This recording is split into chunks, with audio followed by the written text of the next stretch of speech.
Hi guys, welcome back to the channel. I'm Aidan. I'm Gaynor. I'm Sophie. And today we're looking at an incident that happened in Washington DC.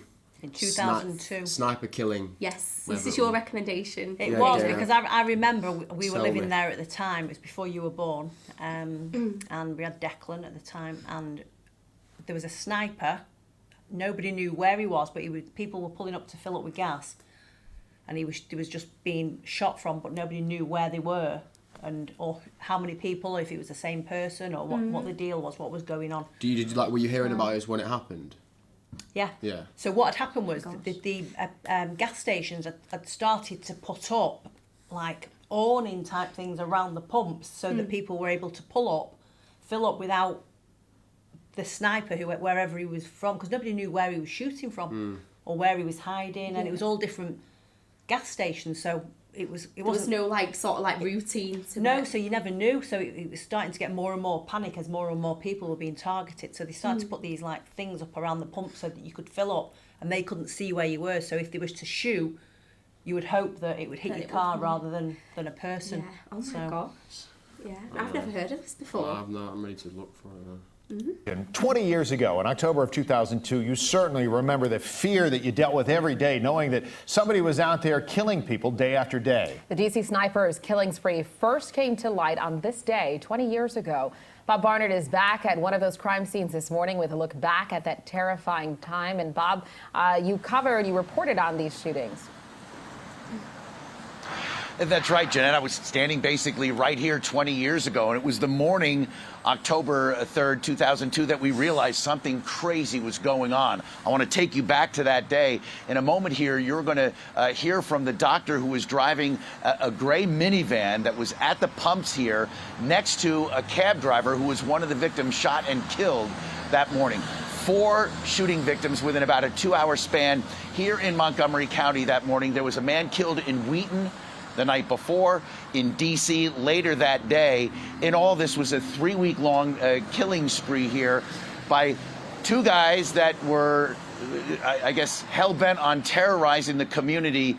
There was talk that one of them wanted to kill his ex-wife, who lived in Prince George's County, and that if she got caught up in this, he might get away with it. But those guys just terrorized this community to the point where gassing up your car, going to the store, getting to school was an ordeal. Here now is John McCarthy, the state's attorney for Montgomery County, who was on the sniper task force, and the doctor who was driving that minivan who witnessed one of the killings.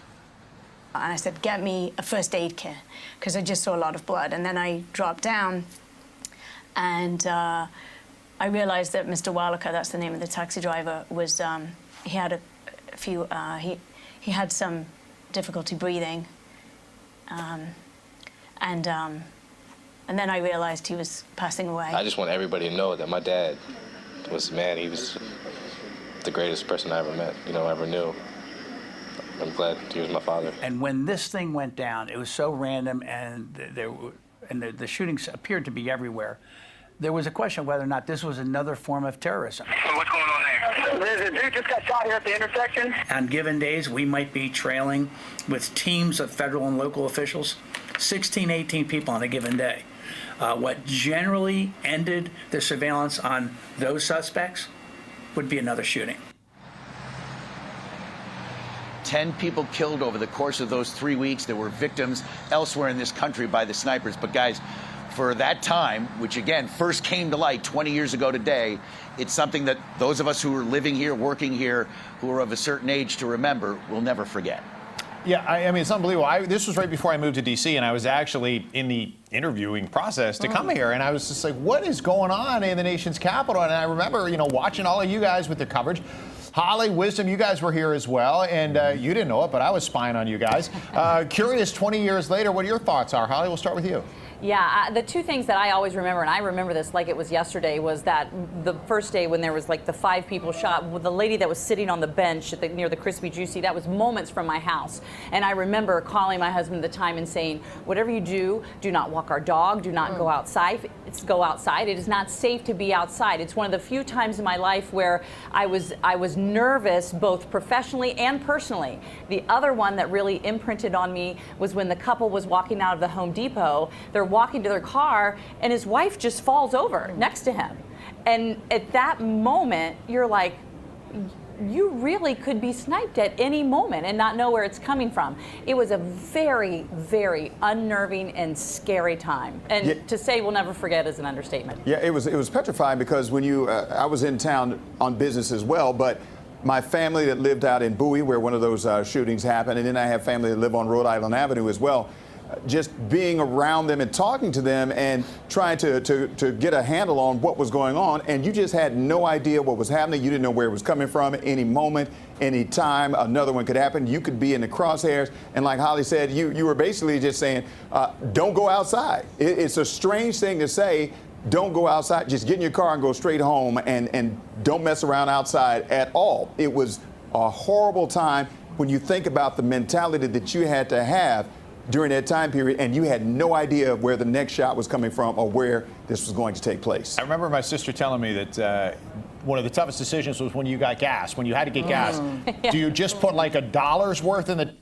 I think that was the scary thing. It was happening mostly at gas stations, and I'm guessing the reason being is that you're there for an amount of time while you're filling up. Yeah. So that they're able to, get their aim on. But I remember, because obviously it was in DC, not knowing whether it was going to just stay there or whether they were going to come anywhere. Like they were going to move state. And I was pregnant with you at the time, so I used to say to Dad, I'm not filling it with petrol, you're going to have to go. I'll stay at home. It's going to be you.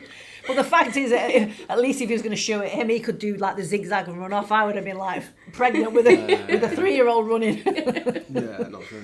But it must have been scary though. It was very scary. The only thing I can remember it kind of being like was when I was much younger, and over here in the UK we had the Yorkshire Ripper. And he was going, he was a long distance lorry driver, and he was going around the area. And at first it was just working ladies of the night that were getting attacked. Then it went to students who were just coming home from university, and then you thought it could be anyone. Yeah, he's gravitating towards anybody. And I was only like 11 or 12 at the time, but I was thinking, well, it might be me on my way home from school, and being that panicked coming out. It could be, because you just didn't know. If Daz was here as well, he'd be telling us a story how he saw the Yorkshire Ripper. Well, he did. It's true. Yeah, it's true. He saw him. So when he was, I thought you were joking. No. So he thinks he did, because what happened was, his younger sister passed away at a very early age, and they were at the cemetery laying flowers for her, and his mum had said, go fill the watering can up so we can water the flowers. So he'd gone over to fill the watering can up with the tap. Yeah. And as he was stood there filling it, there was a man over by the grave just staring at him.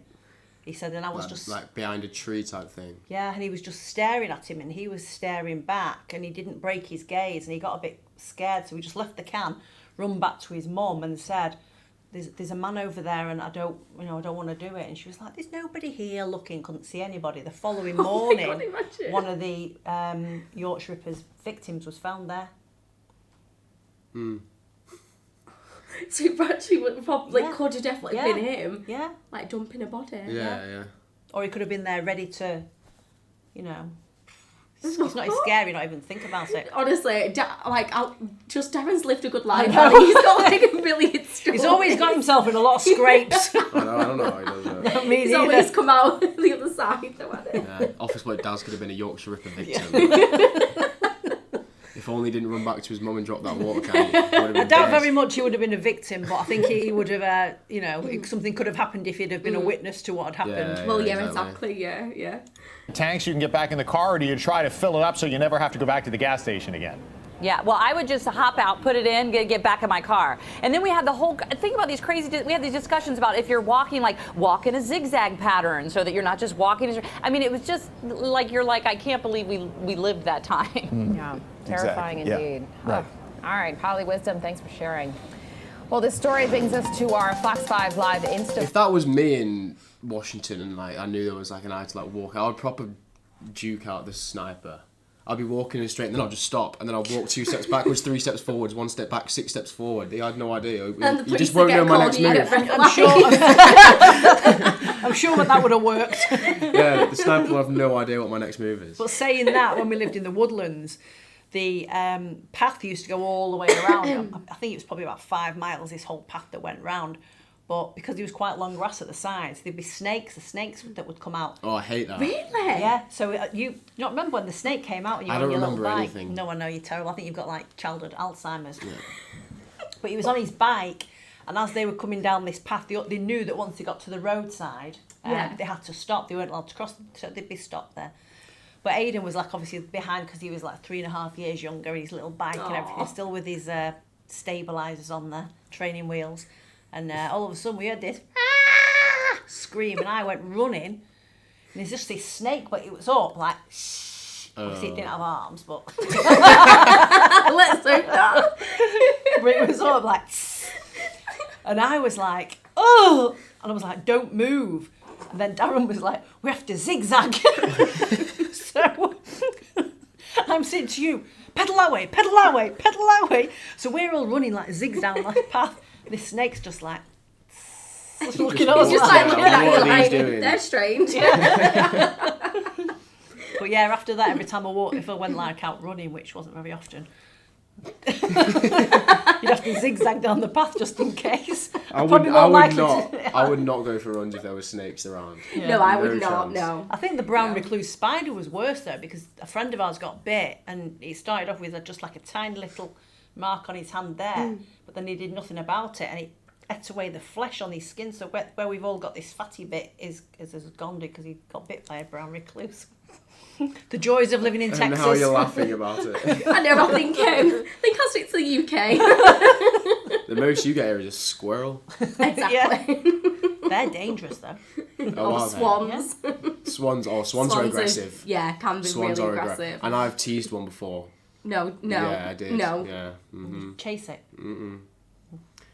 Like it was like, so I was like on the side of a lake, and then like I've kind of like gone to the side of the lake and like started splashing the water a bit with my foot and like clapping at it and stuff, and it's got out. It's come towards, and I've stood at the side of the lake. It's just jumped out the lake and brought its massive wings up and started walking towards me. I've honestly legged it. Yeah. Yeah, it's probably like, I'll teach you. Yeah, they don't take any rubbish, do they? There was like 7 more who came after him. It was like I'm like he was backing his boy. Yeah. Yeah, exactly. Yeah, exactly. It was like, now I'm getting chased by 8 swans. Yeah, but when Declan was little, he used to have like a little thing on the front of his pushchair, and he had a sandwich there and some grapes and everything. And this squirrel came down, jumped on, and I was like, shoo, shoo, and it just kind of that should do it. It just kind of looked at me, took the sandwich out of his hand, jumped down and walked off. It was literally like, what are you going to do about it? I was like, shoo, shoo, shoo. Oh, that's bad that though, isn't it? Yeah, no, I didn't even know about it. Yeah, no, it was a really, really scary time because nobody knew where they were. A long 3 weeks is crazy though. How like no one's spotted them or found them. Because people were thinking they were hiding somewhere. They were hiding behind. Or were they just in a car? A father and a son. He's a younger and an older male, and I think it might have been a father and son, or it might have been that they just knew each other. Yeah. But they were in the back of a car, and they'd just done a hole big enough that they could just poke it through and shoot. So nobody knew where it was coming from. Yeah, it must have been so scary. But surely you can like figure out where it's come from, considering where the bullet is in the body. But it's too late by then. If you know they might have drove off. Yeah, if you know that it's somebody in the back of a car, you're looking for cars, but nobody knew. Like you didn't know whether he was hiding up a tree, if he was behind a bush, in a building, or like so. Yeah. And like you say, once they've done it, if they're in a traffic light, they just go. Yeah. It's that quick. Yeah. And did they get dumped? I assume they got caught. Prison time for it and stuff. They got put in jail. They got caught. Still there, presumably. I'm hoping so. Yeah. 20 years ago, I'm hoping they're still there. Yeah, they will 10 deaths. Yeah. And did it say? Is that how much it was? It was 10 people over 3 weeks. Over 3 weeks, you say? Yeah. Okay. Yeah. I think there might have been more. I think there was 10 in the petrol stations, but I think there was other shootings that they tried to link Connect it to. Yeah. But they're not sure if it was. No, you couldn't. Yeah. Crazy. Yeah. Anyway, if you did enjoy the video, make sure you like it and hit the subscribe button for us as well. It means quite a lot. And we'll catch you on the next one. Thank you. Bye. Bye.